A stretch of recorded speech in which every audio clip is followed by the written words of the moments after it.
रूस ने एक ऐसा क्लेम कर दिया है जिसे सुनकर आप लोग भी हैरान हो जाओगे। रूस का कहना है कि भारत के पास Su-57 को लेने के अलावा कोई दूसरा ऑप्शन है ही नहीं। वहीं पर फ्रांस ने भी दावे किए कि रफाल ही MRFA टेंडर का सबसे बड़ा दावेदार है।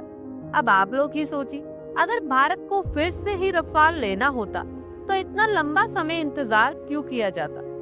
मतलब ये है कि भारत विकल्प को देख रहा है। अब अगर रूस की बात करें तो रूस का दावा है कि भारत Su-57 के बिना आगे बढ़ ही नहीं सकता, क्योंकि Su-57 5th जनरेशन का स्टेल्थ फाइटर जेट है। इसमें ऐसी खूबियां हैं जो रफाल और यूरो फाइटर जेट में नहीं है। साथ ही रूस का दूसरा बड़ा दावा ये है कि Su-57 का प्रोडक्शन भारत में ही होगा और इसके लिए भारत को अपने सुखोई 30 MKI प्रोडक्शन कैपेसिटी का बेनिफिट मिलेगा।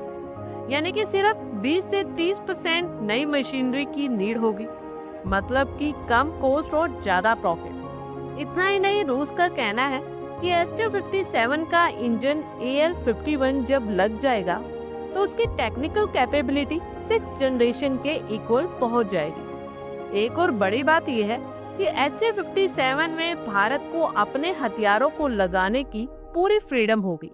यानी कि ब्रह्मोस, NG, अस्त्र मार्क 2 और मार्क 3 जैसी मिसाइल्स को बिना किसी अप्रूवल के फिट किया जा सकता है, जबकि दूसरे फाइटर जेट्स में अब तक स्वदेशी मिसाइल्स के लिए फ्रांस से इशू चल रहा है। रूस ने यह भी कहा कि Su-57 का अपडेट फ्यूचर में 6th जनरेशन तक पॉसिबल है, यानी कि AL-51 के साथ super cruise, advance stealth, electronic warfare जैसी टेक्निक शामिल है। अब सवाल ये उठता है कि भारत अब कौन सा ऑप्शन देखेगा, रफाल जो कि 4.5 जनरेशन का फाइटर जेट है, या यूरो फाइटर जेट, ये भी 4.5 जनरेशन का फाइटर जेट है, F-15X जिसकी टेक्नोलॉजी पुरानी है, ग्रिपन जो कि रडार में भी नहीं आता। यानी कि Su-57 ही 5th जनरेशन का एकमात्र stealth multi role fighter jet है जो भारत को तुरंत मिल सकता है और भारत में ही बन सकता है।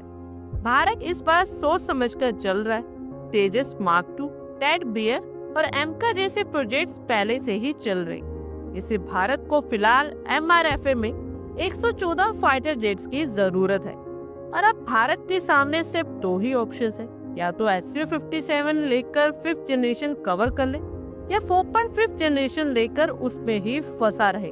लेकिन देखा जाए तो भारत के पास Su-57 से बेटर कोई दूसरा ऑप्शन है ही नहीं। अगर भारत को अपनी वायुसेना को मजबूत करना है और फ्यूचर में युद्ध के लिए तैयार रहना है तो Su-57 को भी MRFA में शामिल करना होगा और सिर्फ खरीदना ही नहीं बल्कि भारत में बनाना भी होगा और अपनी मिसाइल से इसे लेस करना होगा। यही भारत का स्मार्ट और रणनीतिक कदम होगा।